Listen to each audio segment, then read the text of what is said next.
impact national security with respect to cuts in the FBI. What are your thoughts? Well, the people that are saying this are Democrats who want to go back to the last 4 years, where we have bloated government, budgets that are really way over bloated. And quite frankly, President Trump ran on streamlining government, getting rid of waste, abuse, and fraud.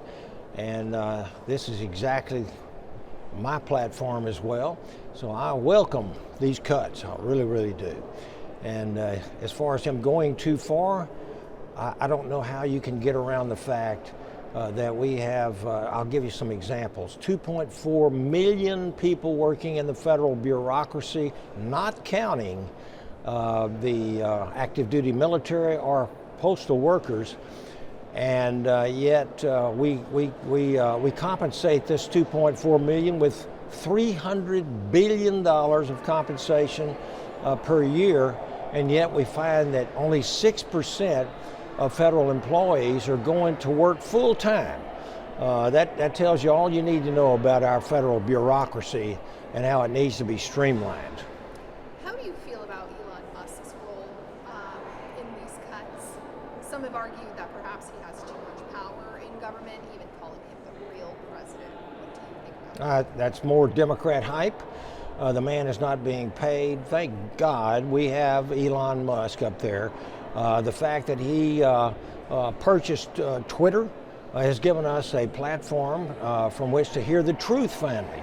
We had big tech that was muzzling and censoring conservatives, and now we've got Elon who has opened that up.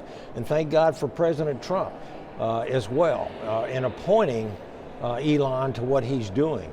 I welcome what Elon is doing. I have no doubt that he's going to be up there for a temporary period of time, not taking any salary, but streamlining this government and finding all kinds of stuff. We know also, as an example, that we have approximately 64 million more Social Security accounts than we have people in the United States population. That's how many Social Security accounts there are giving someone somewhere around the world benefits. And on top of that, we have over a million people who are getting Social Security benefits who are up to 230 years old. Listen, there's fraud, there's waste, there's abuse, and thank goodness that we have someone who is intent upon streamlining this federal government. Thank God for him. I'm going to change gears. The energy industry is critical to Southeast Texas, including LNG. Do you think that President Trump's policies are going to help the industry flourish in that region? There's no question in my mind. Born and raised in the energy capital of the United States in Southeast Texas. I represent more petrochemical refining facilities than any other person in this country in the Congress. And there's no question that these policies of President Trump are going to help our energy industry. Millions of people are employed in that industry. We've got to have that to run the world's greatest economy. We cannot run it off of solar panels and windmills. Impossible. We've got to have energy. Energy security is national security. So no question about it, what his policies are going to do is to help do that, and our allies as well. The Biden administration foolishly stopped permits to export our liquid natural gas, our LNG, which forced our allies and friends to buy dirty oil and gas from the Russians, from the Venezuelans, from the Iranians. So we finally have somebody with some common sense back in there, and we're getting away from this 4 years of really, I think, poor, harmful policies to the United States. I'd like to ask you about Russia and Ukraine. Some argue that President Trump is taking the wrong side in this war, believing he's aligning himself with Putin and Russia instead of Ukraine. For example, the UN vote this week aligning with Russia. What are your thoughts on that? Well, you know, my heart goes out to the Ukrainian people. They were invaded by Russia, by an evil man. I think Putin is a dictator. with blood on his hands. But nevertheless, I can tell you that President Trump is out to do one thing, and that is to broker a peace and stop the carnage.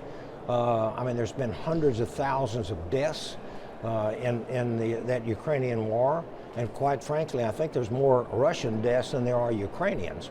But I think President Trump is trying to, have peace break out over there and eliminate this really ridiculous war. I'm not excusing Putin for doing that at all. He was wrong, no question about it. But by the same token, President Zelensky of the Ukraine he hadn't had a free election in over 2 years. So I think there's criticism to be given out to both sides, and the United States. I haven't voted for any of it, but the United States has given billions and billions of dollars to the Ukrainians to help them, and they've done a magnificent job of protecting themselves. But we have to have peace. Social issues like the role people who are transgender play in the military, schools, and sports are also some of the focus of some executive actions. What's your feedback on the president's actions in those areas?